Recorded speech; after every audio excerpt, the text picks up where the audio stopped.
Hello dear students, आपके सवाल हैं कि सर इलाहाबाद यूनिवर्सिटी में डॉक्यूमेंट्स क्या लग रहे हैं। ठीक है, तो हालांकि मैं आपको एक बहुत रियलिटी बता रहा हूँ कि इस समय जैसे कि रजिस्ट्रेशन हुआ, जो कुछ भी आपने डॉक्यूमेंट अपलोड कर दिया आगे पीछे का जो कुछ भी, लेकिन एक काउंसलिंग होती है इलाहाबाद यूनिवर्सिटी में। मान लो आपने उसमें काउंसलिंग पोर्टल पर कोई डॉक्यूमेंट इधर उधर हो गया है, तो काउंसलिंग के समय आप सही डॉक्यूमेंट ले जाएंगे। ठीक है, तो इसके लिए इलाहाबाद यूनिवर्सिटी बहुत सख्त है। ठीक है, वो कभी भी आपको मौका नहीं देता कि आप एक दिन बाद दें, 2 दिन बाद दें, है ना, ऐसा वो बिल्कुल नहीं करता।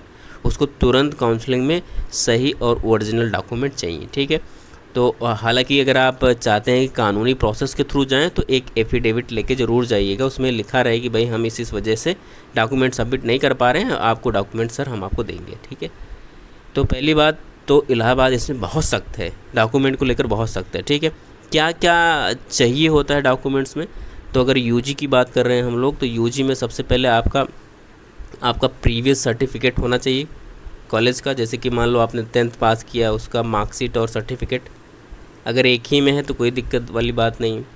12th का मार्कशीट और सर्टिफिकेट, ठीक। ग्रेजुएशन का आपका मार्कशीट और सर्टिफिकेट, साथ ही साथ मार्कशीट सर्टिफिकेट के साथ टीसी, ट्रांसफ़र सर्टिफिकेट, है ना, माइग्रेशन, ठीक। ये 2 सर्टिफिकेट ज़रूर लेके आइएगा, नहीं तो फिर वो तुरंत मतलब कि कैंसिल कर देते हैं, दूसरे लोगों को मौका देते हैं। ठीक है, तो ये याद रखना।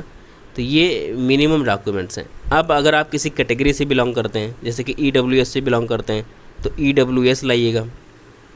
कई बार कहते हैं कि सर, कोई बच्चा पूछता है कि सर ईडब्ल्यूएस सेंट्रल वाला चाहिए, तो बालक सेंट्रल का कोई ईडब्ल्यूएस बनता नहीं है ना, ईडब्ल्यूएस आपके तहसील से बनता है।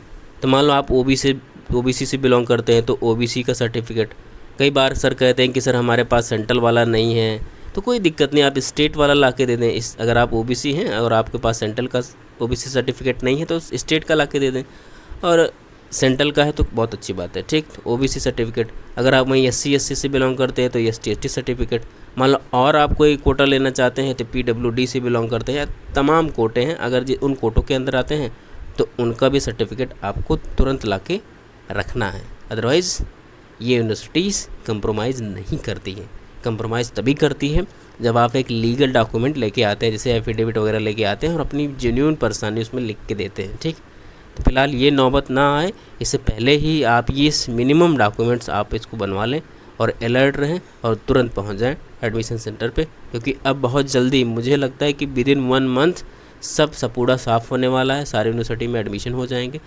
फिर आप अपने विषय में, जिन बच्चों को अगर नहीं भी हो पा रहा तो निराश नहीं होगा, वो एक वीडियो ज़रूर देख लेगा जो मैंने आपको बताई यूनिवर्सिटी के चुनाव को लेकर। मैंने उसमें बहुत बेहतर समझाया है कि आप क्या कर सकते हैं, क्या नहीं कर सकते हैं। ठीक है, तो आप निराश नहीं होंगे जिनका नहीं होगा, मुझे उम्मीद है, लेकिन सबका होगा। मैं क्योंकि मैंने बहुत सारे ऑप्शंस आपको बताए हैं, आपको करना क्या चाहिए। ठीक, तो उसको देखो, समझो, कोई डाउट हो तो बताना। ठीक, ओके, स्वस्थ रहो, मस्त रहो, एकदम टेंशन नहीं लेना।